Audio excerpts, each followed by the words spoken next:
We be confused. What's the question though? What's the question? All right, let's get to it. What did you learn from this NBA Finals, Jamie? Hey, I learned Halliburton for MVP, bro. No, but all seriousness, I learned that the league has changed drastically, man. You've had 7 different teams win for the past 7 years. For the first time in a long time, there's no dynasties, no repeat win. And that is crazy because these big market teams are typically known for hogging all the championships. Boston and Lakers, 17, 18. And the way it's going now, hey, somebody might actually have a chance to catch them, which is crazy. Because that doesn't now, those teams may not continue to win. I don't know if y'all are paying attention to the trades going on with draft. Boston just unloaded everybody because of this new second apron rule. That's crazy. Make this bread, man. Jeez, that's fire because it gives the small market teams like OKC and Indiana a chance to win. Whereas if you would take this back 20, 30 years, Reggie Miller probably would have got one. The Knicks probably would have gotten more than they. But hey, this new way forward, man, is pretty dope. And I think the finals is just a big depiction of, hey, this is what we're looking like now for the league. OKC can win again. Indiana even being there is crazy. So, yeah. I think the league's trending in the right direction, man. Definitely creating a much bigger fan base worldwide, all that good stuff.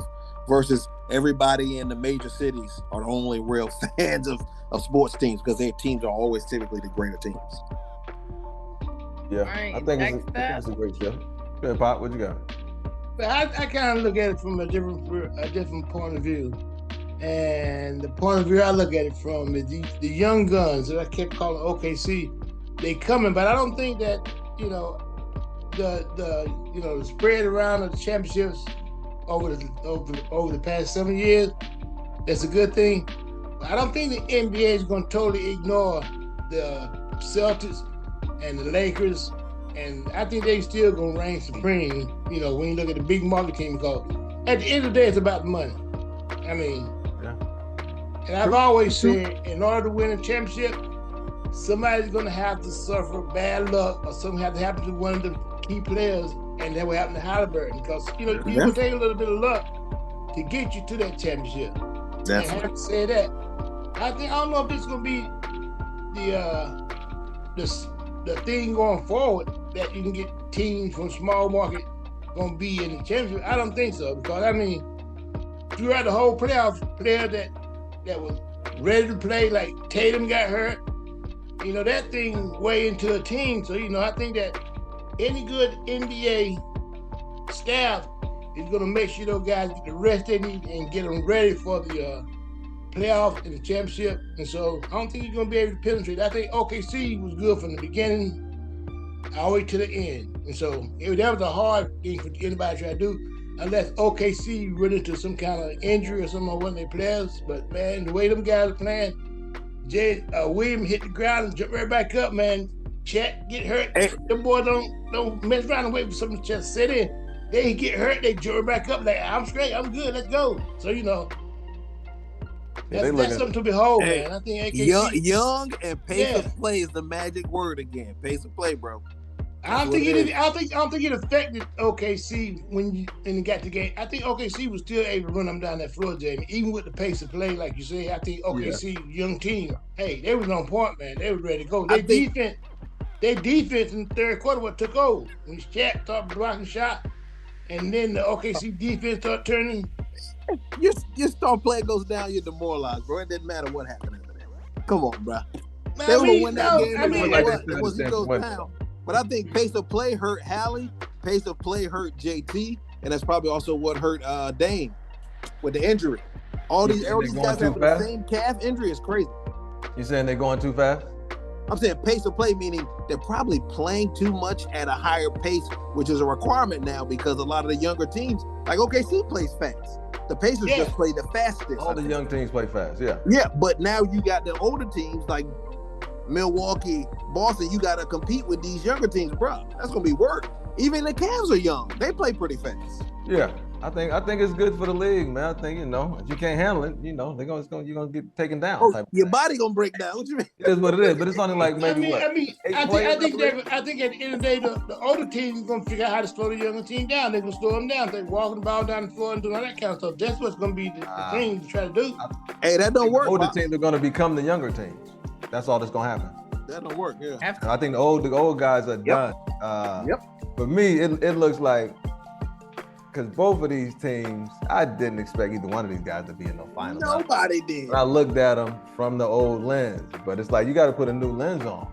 And what I see, they got multiple playmakers on these teams, like multiple guys who are not the primary guy, but who can attack a closeout to score and to play make. I feel like that's the new skill that's kind of setting these guys apart. Because a guy like, let's say a shooter, a Duncan Robinson, something like that, he can shoot threes. When we close out on you, you're cooked.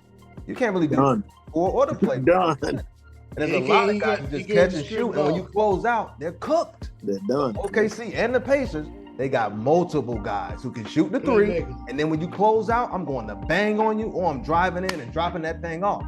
Score and play. So I feel like, to me, that's what stood out as like that's going to be the skill to have going forward, in my opinion. Like that's going to be this because everybody can. Yeah, I can agree with that. Everybody can score, but can you play make? Can you attack a closeout to score and play make?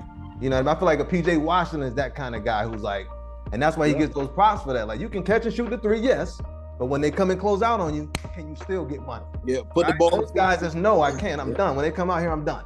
But this new era of guy, I feel like the Pacers and OKC have a good amount of them. Yeah, I was impressed.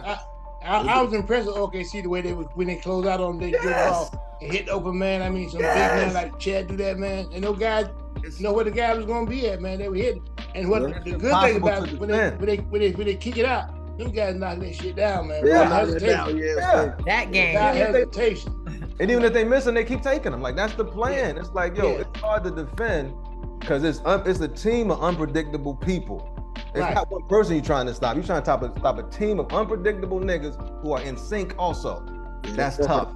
I feel like Pacers and OKC was both like that. Yeah, they both in sync. Tough to stop. We running around all day, but we know what's going on. Yep. Yeah. Like this is a new breed I see coming in. Like shit's changing, man. I feel like playmaking though. Playmaking is going to be the premium skill. Can you play make?